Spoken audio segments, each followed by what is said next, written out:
After 7 years of silence, Bethesda shocked the gaming world with the arrival of the highly anticipated sequel, Fallout 4. With a slew of new features, companions, and a whole new nuked-up city of Boston to explore, there's a lot of ground to cover with Bethesda's latest radioactive masterpiece. Hi, I'm Jacob with the Leaderboard, and today we're counting down 107 facts about Fallout 4. So stock up on some Rad X and don that power armor, cause we've got a massive game to explore.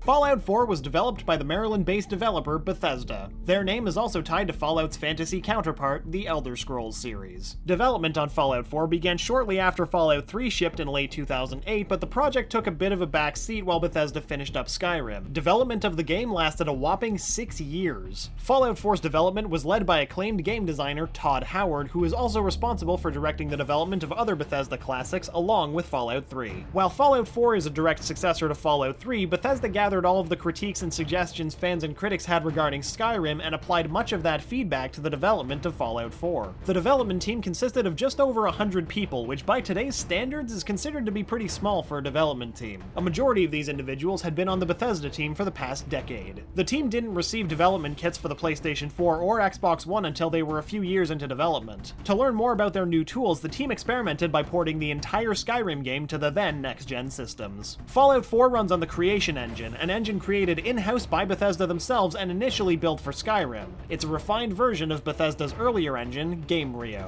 One of the biggest influences that the developers referred back to while making the game was Grand Theft Auto 5. They tried to emulate the amount of freedom and control GTA 5 allows its players in order to create a fearless, boundless, personal experience. The game's visuals were inspired by a variety of sources, from the paintings of Norman Rockwell to John Ford films. The game was also heavily influenced by the Doug Liman film Edge of Tomorrow starring Tom Cruise. The technology featured in this game was based on the designs that people in the 40s and 50s thought machines of the future would be like, such as the designs found on Walt Disney's Carousel of Progress. The team strove to create more of a variety in tone in Fallout 4, playing with a more diverse color palette and a variety of different motifs ranging from hopeful to horrifying. Boston was chosen for the location of Fallout 4 because the developers thought it was the perfect mix of American history, Americana, and technological innovation. The development team spent a weekend in Boston, Massachusetts, taking tons of photos and getting an overall sense of the city's vibe. Unfortunately for the development team, the city was a bit too advanced for what they had envisioned, as many of the city's skyscrapers are based on designs from a more recent time that diverges from the Fallout canon.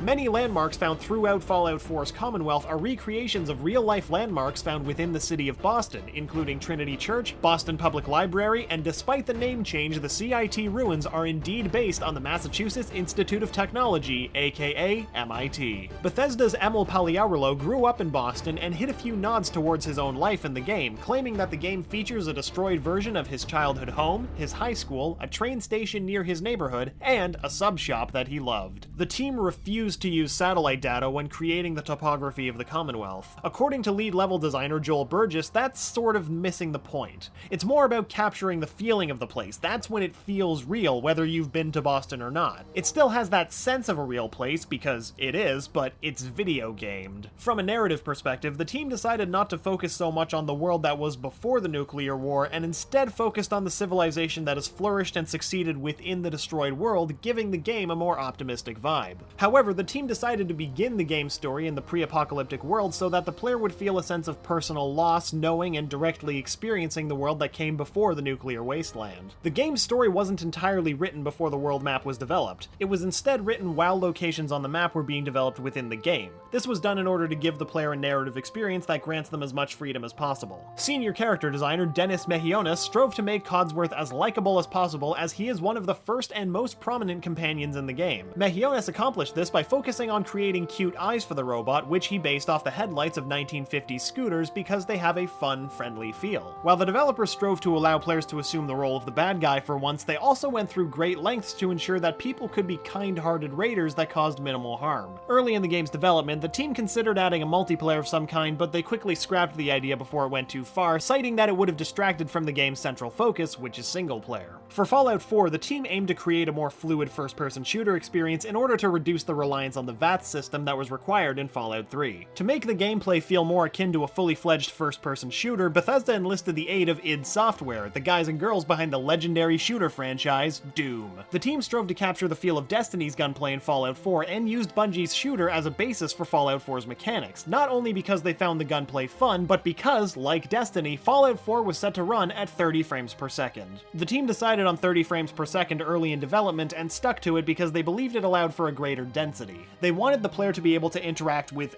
everything and have it all move dynamically. The first asset modeled for Fallout 4 was the T-60 power armor, similar to how the T-45 power armor was the first asset modeled for Fallout 3. The developers state that the power armor is an iconic image that represents the entirety of what Fallout is to them. The team aimed to make the power armor of Fallout 4 feel less like a suit that you can just slip into like Fallout 3, and more of an empowering experience as if you were driving a tank. One of the game's biggest new features, building and defending settlements, was heavily inspired by the numerous hours the developers had poured into their personal Minecraft sessions. The workshop metagame was nearly cut from the game entirely because the team feared that because it was so different, it would only appeal to the modding community and turn the casual majority away. As it turned out, this metagame would cause the team a different problem. Playtesters were so preoccupied with the workshop that it prevented them from finishing the game, thus costing the developers feedback data. Bethesda Softworks enlisted the help of over 100 quality assurance testers to search the game for bugs and other game-breaking issues. This team was just as big, if not bigger, than the development team itself. The real question is exactly how many of them lost themselves in the workshop. Within the development team, there was also a squad known as the Wasteland Task Force, a group of testers that were sent to a random corner of the map and thoroughly explored the map from there. The task force would then tell the rest of the team if the portion of the map was fun, boring, too empty, or too full. The task force was responsible for saving many concepts that were on the verge of being scrapped, like the addition of military vehicles that flesh out the history of the world before the bombs dropped. The team spent 3 years on the loot system alone, citing it as one of the most difficult things to implement. Instead of focusing so much on things like an item's rarity, they decided to place items in places you would likely find them in real life. For example, you're more likely to find adhesive in a garage than you are at a diner. At one point in the game's early development, the team had planned for an enemy type called the Mole Rat Queen. This creature would be guarded by mole rat sentries if you attempted to attack it up close, while the queen herself was able to hurl acid at the player. Though one does appear in the Far Harbor DLC, the base game was going to initially feature a different modeled harpoon gun that would have been featured in a cut mission titled 20 Leagues Under the Sea. Fallout 4 marks the first time in the series that the playable protagonist is given full voice acting. Todd Howard explained that having the voice made it easier to hit the emotional beats of an open-world narrative in which you progress through the story at your own pace. It took the game's developers years to record all of the dialogue featured in the game. The total number of lines of dialogue coming in at 111,000, which is more than Skyrim and Fallout 3 combined. The voice actors for the male and female protagonists were responsible for recording over 13,000 lines of dialogue each for their characters alone, well over the amount of any other character in the game. Singer, actress, and former Wonder Woman Linda Carter not only played Magnolia, but she also created and performed 4 original songs that the character performs in conjunction with her Nashville-based band based on themes provided to them by Todd Howard. Your canine companion Dogmeat is based on the real-life German Shepherd of lead-level designer Joel Burgess. Burgess's dog was recorded partaking in various actions around the studio for the animators to use as reference. The game's musical score was devised by composer Inan Sur, who is no stranger to the Fallout series, having created the music for both Fallout 3 and Fallout New Vegas. According to Todd Howard, because the game is so massive, no one person aboard the team knows of every single thing that's in the game. There are times when Todd is wandering around and finds something that made it past his radar and he wonders, who put this in here? During an Xbox media briefing, Todd Howard said that Fallout 4 is the most ambitious world that they've ever created. Big words coming from the head of the team that also developed Skyrim. You cross paths with Deacon quite a few times throughout the game before officially meeting him, but you wouldn't typically notice this because he's undercover, spying on you. You can find him in Diamond City as a guard, as a drifter during Hancock's rousing speech, inside one of the pods at the Memory Den, and as a caravan worker at Bunker Hill. Speaking of Diamond City, if the in-game calendar reads December 25th, head on over to the ballpark town. The place will be covered in colorful lights and prominently feature a Christmas tree to celebrate the holiday that not even the apocalypse can kill. Early concept art for the game depicts Mama Murphy in a hovering wheelchair engineered from a Mr. Handy robot. The male player's backstory states that he was a member of the 108th Infantry Battalion. Fallout 3 vets may remember that the 108th Infantry Battalion was the same company that the Zetans kidnapped soldiers from. One of the hairstyles available for the female protagonist bears a striking resemblance to the hairstyle that Mass Effect's Jack sports in Mass Effect 3. Coincidentally, the female protagonist is played by Courtney Taylor, who also plays Jack in Mass Effect. While the harpoon gun did eventually make it into a DLC pack, unused textures in the game's code show that giant squids were an aquatic concept originally planned for the game that didn't make it in at all. Near Lexington, you can find a red motorcycle sitting off to the side. Upon closely inspecting this vehicle, you can spot the name Lone Wanderer printed on its side. This is the same name given to the protagonist of Fallout 3. An untextured Chinese assault rifle can be found within the game's code. Unfortunately, this classic Fallout 3 weapon didn't make it into the final game.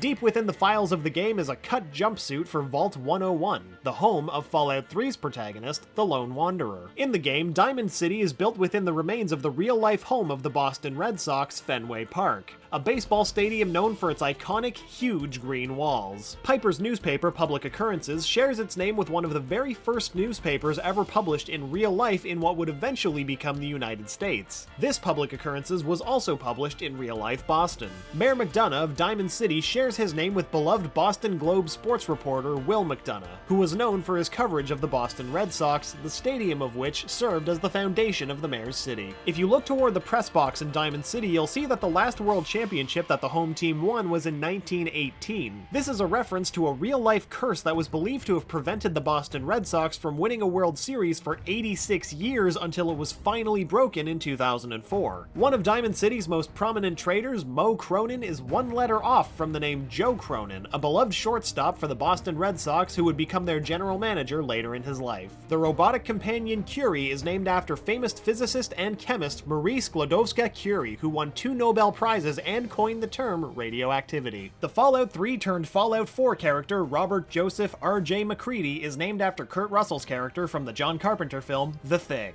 According to his concept art, Preston Garvey looted his outfit from a Revolutionary War museum. John Hancock appears to be wearing the same outfit as the real John Hancock, which is presently on display at the Old State House in real-life Boston, Massachusetts. Given that her home is the baseball-crazy Diamond City, Piper's nickname for the player, Blue, as well as referencing the player's vault suit, is possibly a reference to the baseball term blue, which refers to the umpire. At some point in the game, you may trigger an event involving a UFO crash near the Beantown Brewery. After you're done admiring the crashed vessel, look for a trail of green blood. It will lead you to a cave where you'll find a secret alien blaster pistol. The Brotherhood of Steel offered quite a few perks that were cut from the final game, like Initiate, which would have players take 10% less damage from synths, super mutants, and feral ghouls, Knight, which would cause smaller fusion core explosions, while Paladin would allow the player to regenerate health while wearing armor. At one point in the game's development, there was to be a cannon capable of firing off nukes.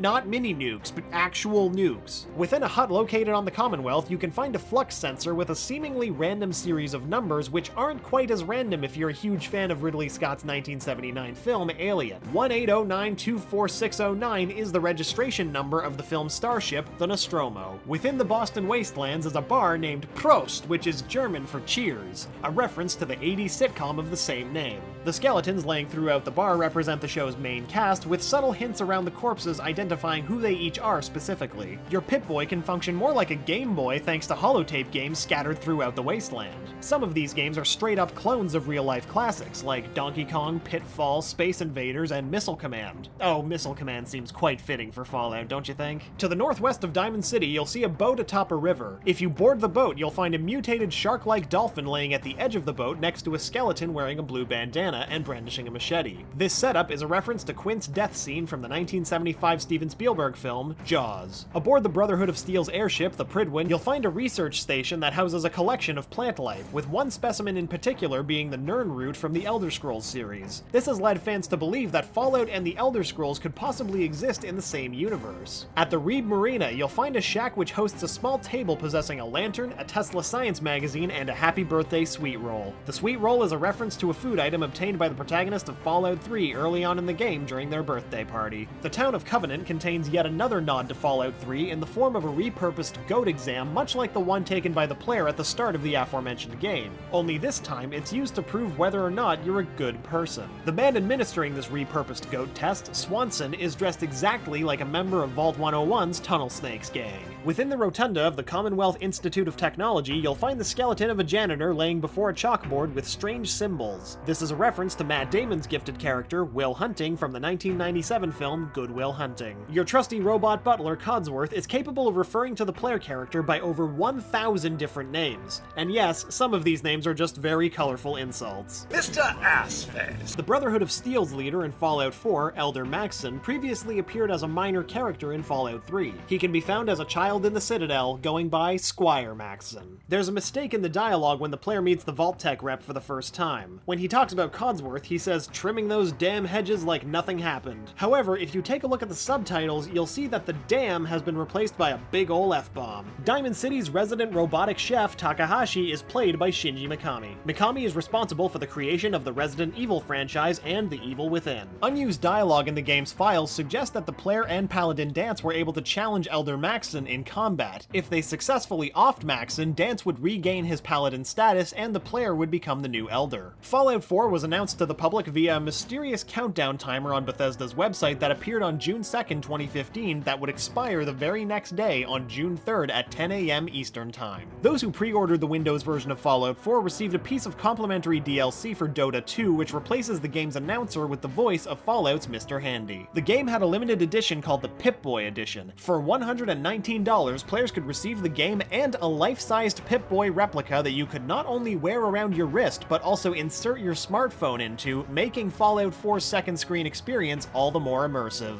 An Imager user by the alias of Gator Machete Jr. sent Bethesda 2,240 real bottle caps in the hope that they alone would secure him a copy of Fallout 4. Bethesda's Mack Grandstaff emailed Gator Machete Jr. telling him that Bethesda would gladly accept the caps as a legitimate sales transaction. Fallout 4 was released on November 9th of 2015 for PC, Xbox One, and PlayStation 4. On Metacritic, it received an 84 on PC, 87 on PS4, and 88 on Xbox One as of this video, making it positively received across all platforms. Fallout 4 shipped 12 million copies on its first day. However, more digital copies of the game were sold than physical ones, marking a significant shift in the games industry. Upon its release, Fallout 4 became the non-Valve produced Steam title with the most concurrent players, with over 470,000 players on day one alone. The previous record holder was Grand Theft Auto 5. The game made $750 million in its first 24 hours alone, beating out 2015's previous highest-grossing game, Call of Duty Black Ops 3, which made $550 million in its first 72 hours on store shelves. Around the game's release, Target stores sold Nuka-Cola Quantum as a promotional tie-in done in conjunction with Jones Soda exclusively at Target stores in the United States for a limited time.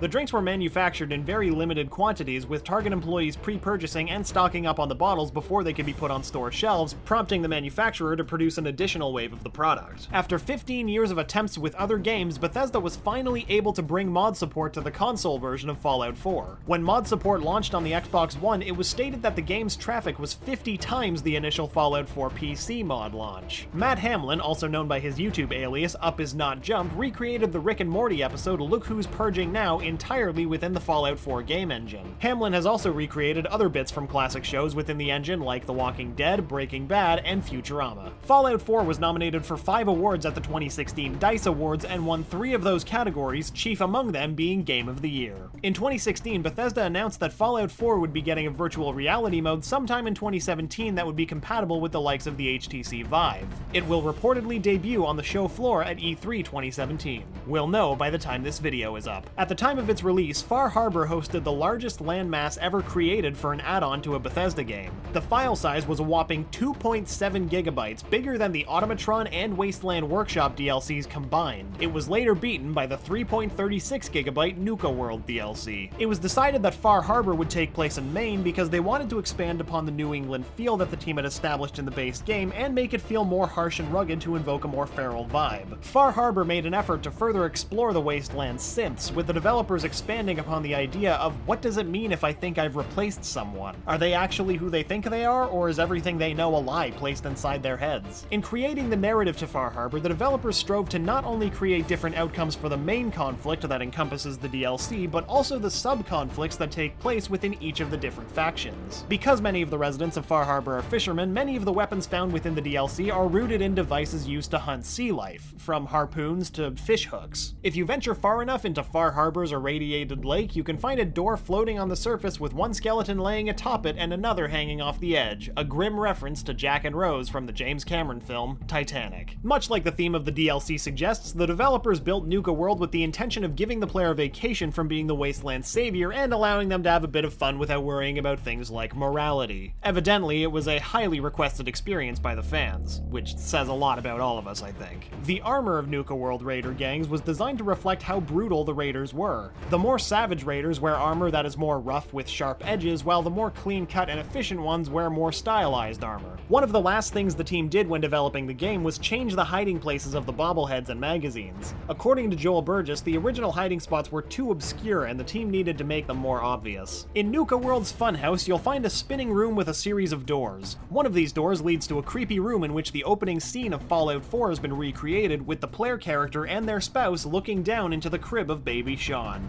Terrifying. At the top of the base found in Fizztop Mountain, you can find a tiny version of Han Solo from Star Wars frozen in carbonite, not unlike the events of The Empire Strikes Back. Fallout 4 lacks limits. With no level cap and the ability to play the game well after you finish the story, the game only ends when you stop playing. After all, another settlement needs your help. I'll mark it on your map.